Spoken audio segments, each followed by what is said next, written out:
Buenos días compañeros, el de hoy hablaremos sobre dos temas de mucha importancia y mucha frecuencia que pasa en nuestro país, los cuales son la corrupción y la violencia. Para empezar, debemos preguntarnos, ¿qué es la corrupción? La corrupción existe de varias maneras, ya que se puede tomar como acto corrupto todo aquello que rompa o infrinja una ley o norma para beneficio propio. La corrupción aparece tanto en la función pública como en la privada y tiene consecuencias más negativas para la mayoría de las organizaciones. He aquí algunos de los ejemplos. La extorsión. El amparo de altos cargos en la función pública o privada para obligar a otras personas a hacer cosas más allá de sus funciones. La falsificación de las adjudicaciones públicas con contrataciones falsas y por fuera de las vías que la ley impone.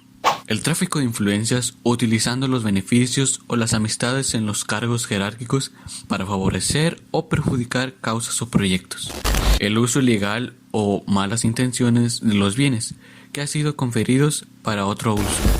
La falta de ética, sobre todo en altos niveles jerárquicos. Es delito que un funcionario vea un ilícito y no lo denuncie o advierta. Un claro ejemplo de corrupción menor son los sobornos ante las autoridades policiales o unidades de tránsito. Este tipo de corrupción se enfoca más que nada en romper las leyes de manera leve, no pasa más allá de esto. Un ejemplo puede ser el evitar una infracción de tránsito por medio del soborno. Ahora les voy a contar sobre uno de los casos de mayor corrupción en México, conocido como el caso de los 43 desaparecidos de Ayotzinapa.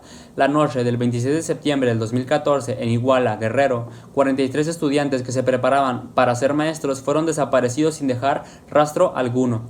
Los hechos sucedieron cuando un grupo de alumnos de la Escuela Normal Rural Raúl Isidro Burgos de Ayotzinapa, de entre 17 y 25 años, acudió a la ciudad de Iguala con la finalidad de tomar autobuses que requerían para acudir a la conmemoración del 2 de octubre de 1968. Según el Centro de Derechos Humanos Miguel Agustín Pro Juárez, policías municipales de Iguala abrieron fuego contra los estudiantes para impedir que salieran de la ciudad con los autobuses.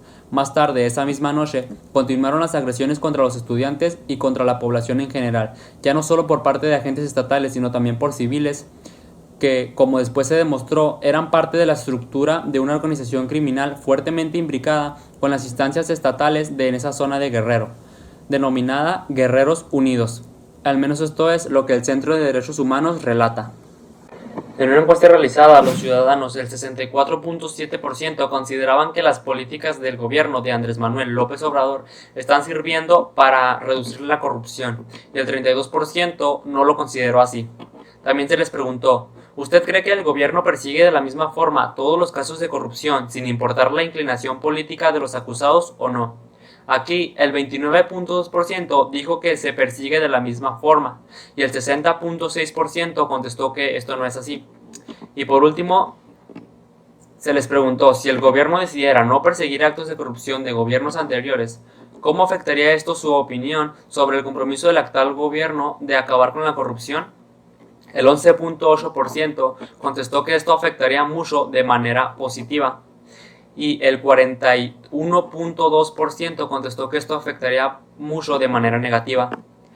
También el 3.0% contestó que esto afectaría poco de manera positiva y el 28.4% contestó que esto afectaría poco de manera negativa. Y por último, el 11.5% contestó que esto no cambiaría. Esto sería todo por mi parte y a continuación le doy la palabra a mi compañera Tania para que les dé explicación sobre el siguiente tema. Buenos días compañeros, a continuación abriremos el tema de violencia en México abarcando los antecedentes de esta en los últimos años. En el 2017, México sufrió su año más violento al cerrar con un récord de 29,000 personas asesinadas, lo que relaciona una tasa de 24 homicidios por cada 100,000 personas. Esto posiciona a México en la octava tasa más alta de homicidios en el continente americano. Aunque ahora el problema no solo está relacionado con el crimen organizado, la violencia doméstica ha crecido muchísimo en los últimos años. Todo esto en un clima de impunidad que genera un círculo vicioso. La ONG mexicana ha criticado duramente tras publicar su informe al presidente de México, Andrés Manuel López Obrador, por el hecho de que el país esté situado con las 5 ciudades más violentas del mundo y con Tijuana abanderando el dudoso honor de liderar este peligroso camino de violencia.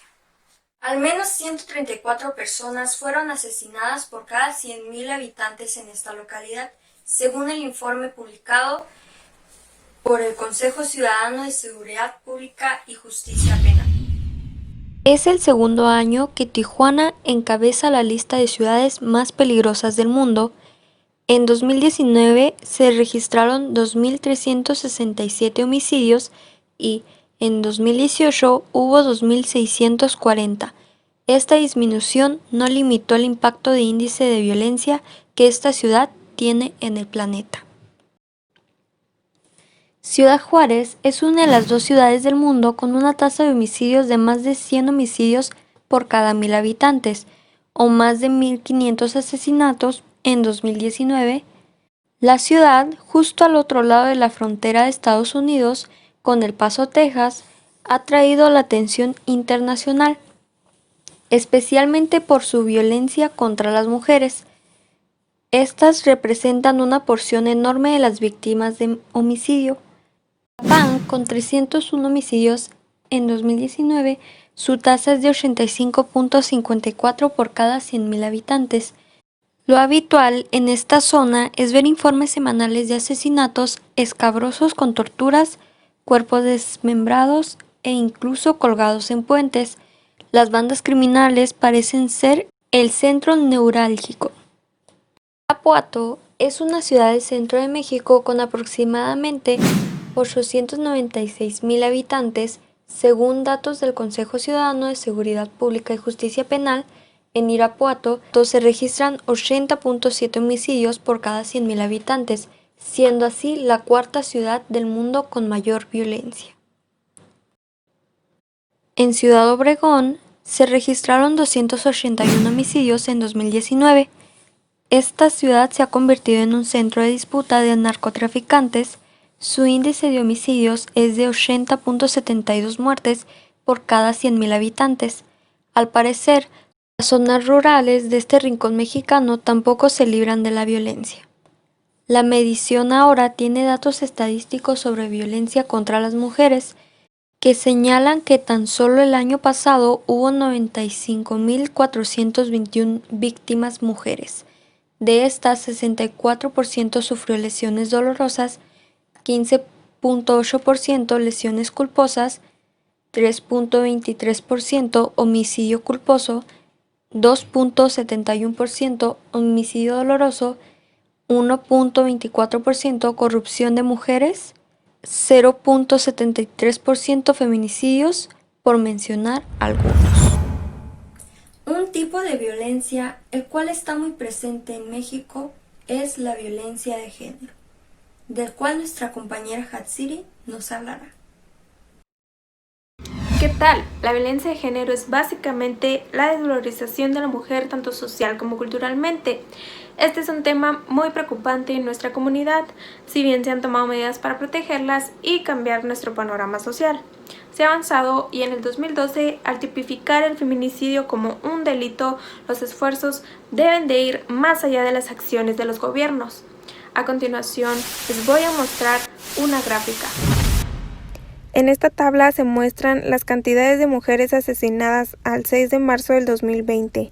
En 2015, 63 mujeres. En 2016, 54 mujeres. En 2017, 61 mujeres. En 2018, 62 mujeres.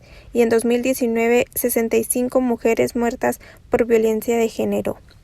Esto ha sido todo de mi parte. Muchas gracias por su atención.